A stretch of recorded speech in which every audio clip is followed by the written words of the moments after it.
May sulat po kayo. Sulat!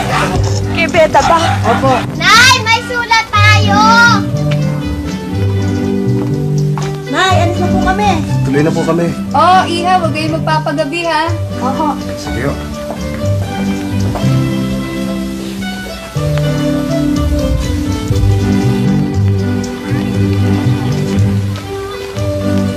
Ana, may sulat ka galing kay Beda. Salamat. Wala nga naman. Oh, bakit nakakulat ang noo mo? Hindi naman ah. Wala yan. Para wala kang inaalala. Sabay natin basahin. Oh, ikaw na magbuka.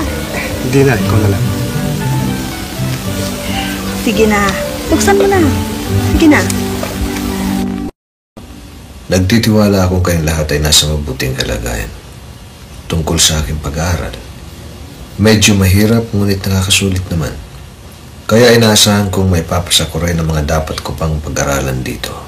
Gaya ng 2 taong kurso sa Latin, pag-aaral ng Biblia, ng wikang Griego. Umasa kang lagi ko ipagdarasal ang iyong kapakanan at naway maging maligaya ka sa inaharap mo pang mga araw. Sa awa ng Poon ay nakasisiya naman ang mga grades ko at pag nakatapos ako rito sa loob ng 6 na taon ay ililipat kami sa San Jose Seminary sa Quezon City upang doon tapusin ang aming kurso. Saan naman? Oo. Diyan ako ng Brother Beda. Oh. Saan suligaw ko ang babaksin?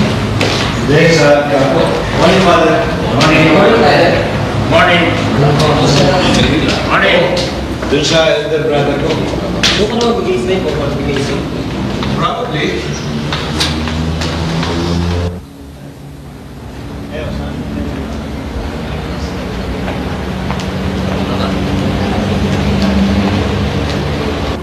Mabuti naman, Beda, at naisipan mo dito magbakasyon sa amin. Ang totoo man ng Delio, manang Lolita, talagang gusto ko salamat. Naisipan ko magbakasyon dito sapagkat una-una, napakamahal na ng pamasahe pa pauwi dun sa atin sa Surigao eh.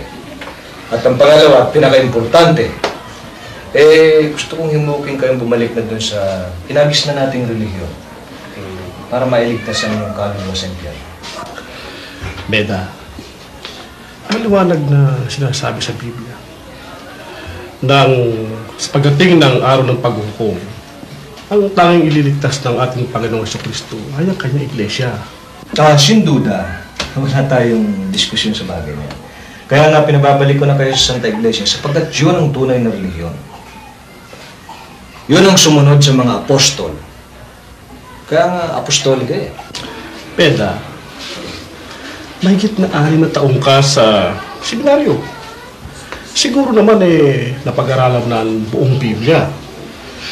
Meron ka bang nabasa man lang, kahit isang talata, na sinasabing ang pangalan ng iglesyang itinayo ni Kristo ay Iglesia Katolika Apostolika Romana? Hindi yun ang importante, Manong.